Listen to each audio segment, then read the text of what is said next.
Hello. I'm going to read Freedom Summer. Going through my old books. One of my former students, Jordan Smith, in '04. You must be 20 something now. Freedom Summer. A note about the text. In the early 1960s, the American South had long been a place where black Americans could not drink from the same drinking fountains as whites, attend the same schools, or enjoy the same public areas. Then, the Civil Rights Act of 1964 became law and stated that all persons shall be entitled to the full and equal enjoyment of any public place, regardless of race, color, religion, or national origin.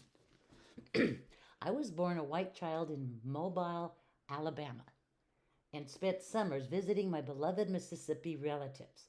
When the Civil Rights Act was passed, the town pool closed. So did the roller rink and the ice cream parlor. Rather than lawfully giving blacks the same rights and freedoms as whites, many Southern businesses chose to shut their doors in protest. Some of them closed forever. Also, in the summer of 1964, civil rights workers in Mississippi organized Freedom Summer, a movement to register black Americans to vote. It was a time of great racial violence and change. That was the summer I began to pay attention. I noticed that black Americans used back doors, were waited on only after white had been helped, and were treated poorly, all because of the color of their skin. And no matter what any law said, I realized that a white person openly having a black friend and vice versa could be a dangerous thing. I couldn't get these thoughts and images out of my mind, and I wondered what it must be like to be a black child my age. I dreamed about changing things, and yet I wondered what any child, black or white, could do. This story grew out of my feelings surrounding that time. It is fiction, but based on real events. Okay. John Henry Waddell is my best friend. His mama works for my mama. Her name is Annie Mae. Every morning at 8 o'clock, Annie Mae steps off the county bus and walks up the long hill to my house. If it's summer, John Henry is stepping it right beside her. We like to help Annie Mae. We shell butternuts. We sweep the front porch. We let cats in, then chase the cats out of the house until Annie Mae says, "Shoo, enough of you two, go play." We shoot marbles in the dirt until we're too hot to be alive.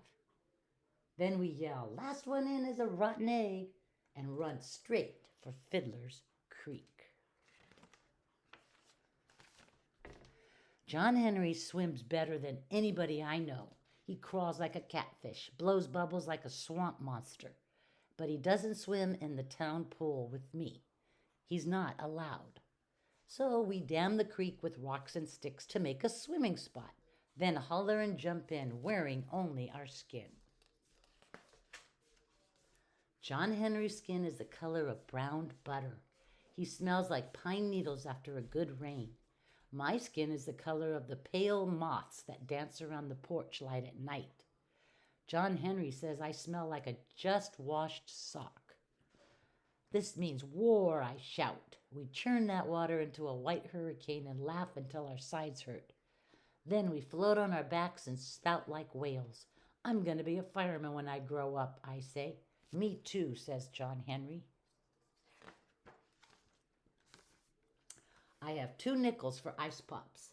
So we put on our clothes and walk to town.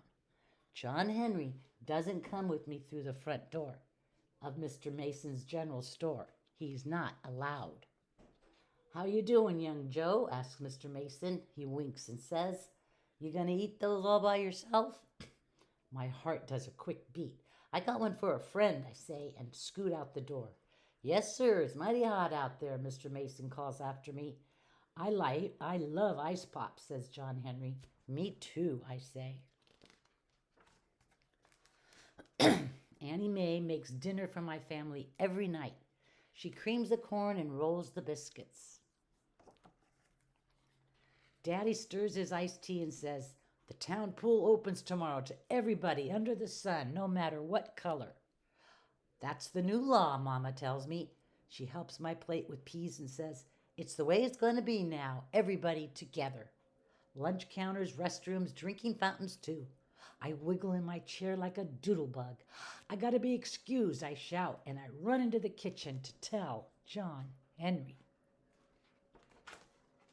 "I'm gonna swim in the town pool," he hollers. "Is it deep?" "Real deep," I tell him. "And the water's so clear you can jump to the bottom and open your eyes and still see." "Let's be the first ones there," says John Henry. "I'll bring my good luck nickel and we can dive for it." Next morning, as soon as the sun peeks into the sky, here comes my best friend John Henry Waddell, running to meet me. "Let's go," he yells. "I got my nickel." And I run right with him, all the way to the town swimming pool. We race each other over the last hill and we stop. County dump trucks are here. They grind and back up to the empty pool. Workers rake steaming asphalt into the hole where sparkling clean water used to be. One of them is John Henry's big brother, Will Rogers. We start to call in him. "What happened?" But he sees us first and points back on down the road. It means get on home. But our feet feel stuck. We can't budge. So we hunker in the tall weeds and watch all morning until the pool is filled with hot, spongy tar. Smoky steam rises in the air. Workers tie planks to their shoes and stomp on the blacktop to make it smooth. Will Rogers heaves his shovel into the back of an empty truck and climbs up with the other workers. His face is like a storm cloud, and I know this job has made him angry. "Let's go," a boss man shouts, and the trucks rumble slam down the road. It's so quiet now we can hear the breeze whisper through the grass. We sit on the diving board and stare at the tops of the silver ladders sticking up from the tar. My heart beats hard in my chest. John Henry's voice shakes. "White folks don't want colored folks in their pool." "You're wrong, John Henry," I say, but I know he's right. "Let's go back to Fiddler's Creek," I say. "I didn't want to swim in this old pool anyway." John Henry's eyes fill up with angry tears. "I did," he said. "I wanted to swim in this pool. I want to do everything you can do." I don't know what to say. But as we walk back to town, my head starts to pop with new ideas. I want to go to the Dairy Dip with John Henry, sit down and share root beer floats. I want us to go to the picture show, buy popcorn, and watch the movie together. I want to see this town with John Henry's eyes. What a friend.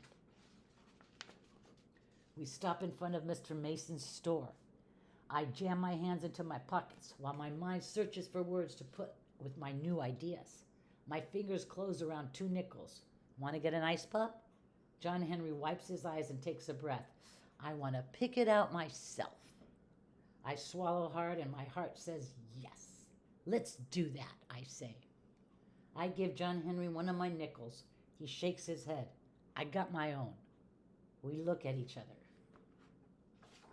Then we walk through the front door together. Nice story. Thank you, and have a great day. Bye.